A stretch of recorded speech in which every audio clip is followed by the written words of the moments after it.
communication where Conrad, welcome to Ticker Newsroom. Hi, thanks for having me. And has evolved into a fintech. So we're here today with the Managing Director of Pan Asia Metals, Paul Lock.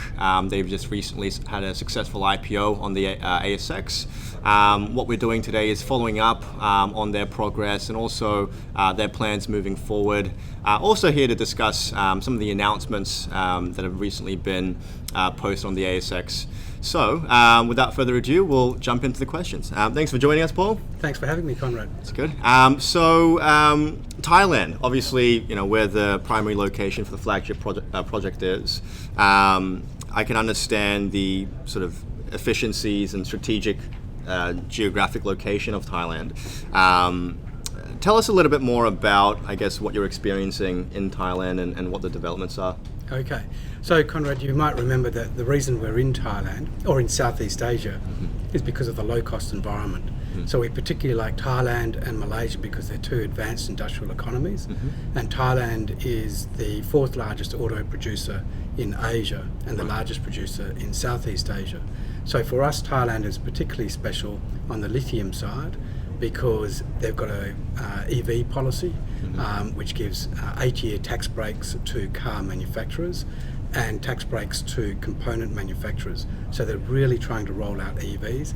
Thailand wants to hold its position as the fourth largest car manufacturer and be the fourth largest EV manufacturer. So right now we've got China, who's the largest, Korea and Japan, and then Thailand. And given their policy environment, given that there's over 10 car brands there, including BMW and Mercedes, and some Chinese brands, Geely and BYD, that they will achieve that.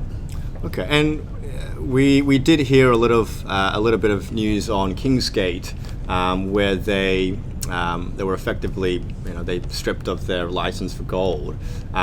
Is that a concern, I guess, with the policies there over in Thailand affecting companies like Kingsgate? Well, when Kingsgate had its license suspended in 2016, I think, it created a lot of problems for us because it introduces a factor of geopolitical risk.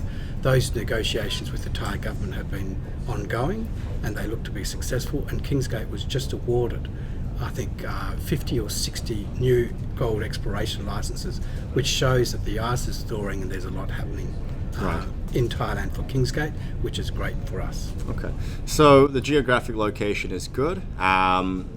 We tend to put our audience on the spot, and we'll do the same for you, Paul, if that's okay. But we obviously have seen another announcement be released this morning,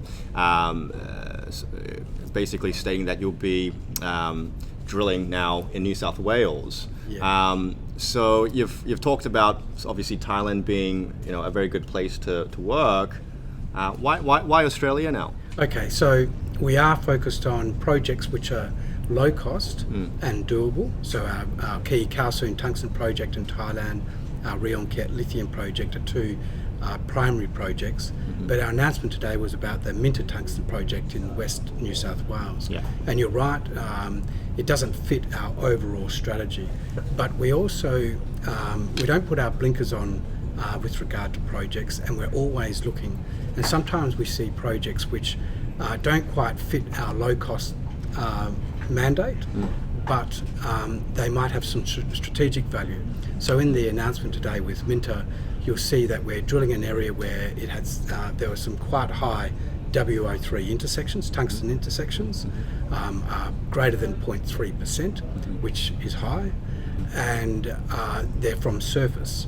So we feel that if there's the potential for a bulk low to medium grade tungsten resource there, which can be open pit mined, then because it's at surface, because it's open pit, it should be relatively cheaply, and we can send a basic concentrate to Thailand or Malaysia, where we plan to value add what we mine up there and produce downstream products. So it's really a strategic project. We're also looking at potential opportunities to bring projects in and create a new vehicle in Australia, which is tungsten specific. But there's a lot of water to pass under that bridge. But there's a bigger strategy here, and that's why we're looking at it. Right. So that sounds good. And so you also had another announcement on Monday in regards to the Kalsoon project. Tell us a little bit more about that one. Okay, so Kalsoon is our primary tungsten project, and we started drilling that before we listed. And we've been running a program since. And on Monday we released results, infill drilling results from our Tampo West prospect, which are fairly high grade. So the infill results, they confirm what we've done previously. They expand the potential of that prospect. We've got grades at 0.3 and above, and several very strong intersections. What we plan to do now is extend that line and try and expand that exploration target, and we're looking to produce a JORC resource out of it pretty soon. Fantastic. Okay. Well, I think that's all we really sort of have time for. I appreciate your time, Paul, and we look forward to seeing how Pan Asia Metals goes from here. Thanks, Conrad. Thank you. Cheers.